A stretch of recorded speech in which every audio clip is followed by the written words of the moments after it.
उत्तर प्रदेश सरकार के द्वारा करवाए गए सबसे चर्चित एनकाउंटर्स में से एक विकास दुबे एनकाउंटर में अब आगे योगी सरकार कार्रवाई कर रही है। विकास दुबे से जुड़े हुए जितने भी लोग हैं, उसके रिश्तेदार हैं, उनकी संपत्ति जिसकी कीमत तकरीबन 67 करोड़ रुपए है, जो कानपुर और लखनऊ के बीच में है, उनको जब्त करने की प्रक्रिया शुरू की गई है। आपको बताएं, विकास दुबे के एनकाउंटर के बाद उत्तर प्रदेश में जहां एक तरफ कानून व्यवस्था को लेकर के तमाम बातें की गई थी, तो दूसरी तरफ सियासी उठापटक भी बहुत ज्यादा हुई थी और कहा गया था कि विकास दुबे के रिश्तेदारों को जानबूझकर योगी सरकार परेशान कर रही है, केवल अपने फायदे के लिए और वोटों के फायदे के लिए, और इसे कहीं ना कहीं ब्राह्मण बनाम राजपूत की राजनीति से जोड़ करके भी कुछ दिनों तक ट्रांसलेट किया गया था उत्तर प्रदेश में।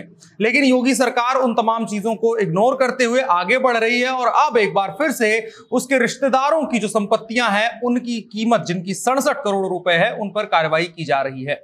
आइए आपको बताते हैं क्या है पूरी खबर। नमस्कार, मेरा नाम है अनुराग मिश्रा और आप देख रहे हैं जनता जंक्शन। तो कानपुर में बिकरू कांड के बाद विकास दुबे को उत्तर प्रदेश पुलिस ने एनकाउंटर में मार गिराया था। एनकाउंटर दूसरे तरीके से था, मध्य प्रदेश से उत्तर प्रदेश ला रही थी, रास्ते में पुलिस की गाड़ी पर पलटती है। कहा जाता है विकास दुबे कोई हथियार छीन करके भाग रहा था और फिर उसे गोली मार दी गई। उसके बाद बड़ी चर्चाएं हुई कि उसके रिश्तेदारों को उत्तर प्रदेश पुलिस जानबूझ करके परेशान कर रही है।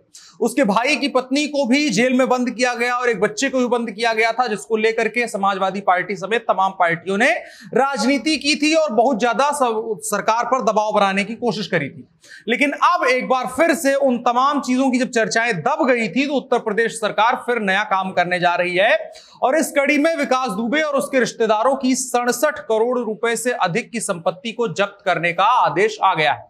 कानपुर की जिला अदालत ने विकास दुबे और उसके रिश्तेदारों की संपत्ति को अटैच करने का आदेश दिया है।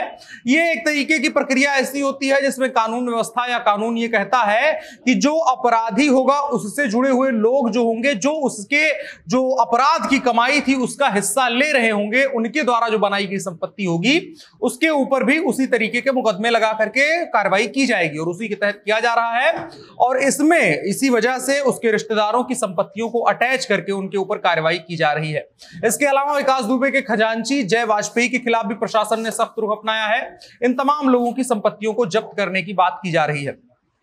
विकास दुबे और उसके रिश्तेदारों की संपत्ति को लेकर के कानपुर के एसपी आउटर ने डीएम कानपुर कोर्ट को अपनी रिपोर्ट सौंप दी थी कुछ दिनों पहले, जिसके बाद कोर्ट ने यह आदेश दिया है, जिसमें बिकरू जो गांव था उसका चौबेपुर बगल का गांव था, कानपुर देहात वो इलाका था और साथ ही साथ लखनऊ की 13 अचल और 10 चल संपत्तियों को कोर्ट ने अटैच करने का आदेश दिया है। संपत्तियों पर तहसीलदार स्तर का अधिकारी जो होगा वो बतौर रिसीवर तैनात होगा, यानी कि जब जब्ती होगी तो उसकी पुष्टि करने के लिए तहसीलदार स्तर का अधिकारी होगा और उसके हस्ताक्षर होंगे, उसके बाद ही ये काम होगा।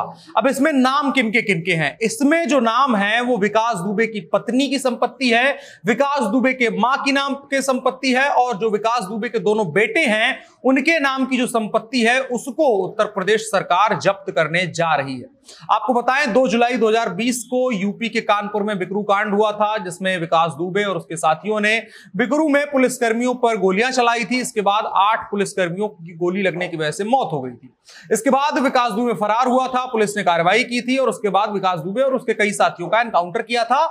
लेकिन संपत्ति जब जब्त करने की बात आई तो चूंकि उत्तर प्रदेश विधानसभा चुनाव भी उसी के आगे था और उसके अलावा सियासत इस बात पर भी बहुत तेज हो गई थी कि उसके जो रिश्तेदार हैं, जो उसके भाई की पत्नी थी और उसके बेटे थे और तमाम लोगों को गिरफ्तार किया गया, जिनके ऊपर खास कोई चार्जेस नहीं थे। तो कहा गया उत्तर प्रदेश पुलिस ने जबरदस्ती फ्रेम किया है, इसी वजह से उस वक्त पर कोई बड़ी कार्रवाई नहीं की गई थी। लेकिन अब जब मामला शांत हो गया है तो उत्तर प्रदेश पुलिस और उत्तर प्रदेश प्रशासन की तरफ से एक बार फिर से कार्रवाई को अंजाम दिया जा रहा है और विकास दुबे की 67 करोड़ की संपत्ति पर कार्रवाई की जा रही है, जिसमें चल संपत्ति भी शामिल है और अचल संपत्ति भी शामिल है। अब इसको लेकर के आगे क्या कुछ राजनीति होती है, क्या एक बार फिर से जो समाजवादी पार्टी ने पिछली बार किया था कि ब्राह्मण बनाम अन्य जातियों वाली राजनीति जो करने की कोशिश करी थी, क्या अपने जो 2024 का लोकसभा चुनाव की तैयारी है उस तैयारी में इस मुद्दे को भी शामिल करेगी, ये देखने वाली बात होगी। बकाया आप क्या सोचते हैं इतने दिनों बाद हो रही इस कार्रवाई को लेकर के कमेंट बॉक्स में बता सकते हैं। साथ ही साथ वीडियो को साझा करिएगा। फिलहाल के लिए इतना ही। मेरा नाम अनुराग मिश्रा है, आप जनता जंक्शन देख रहे थे। कैमरे पर मेरे साथ पीयूष कुमार चौरसिया थे। शुक्रिया।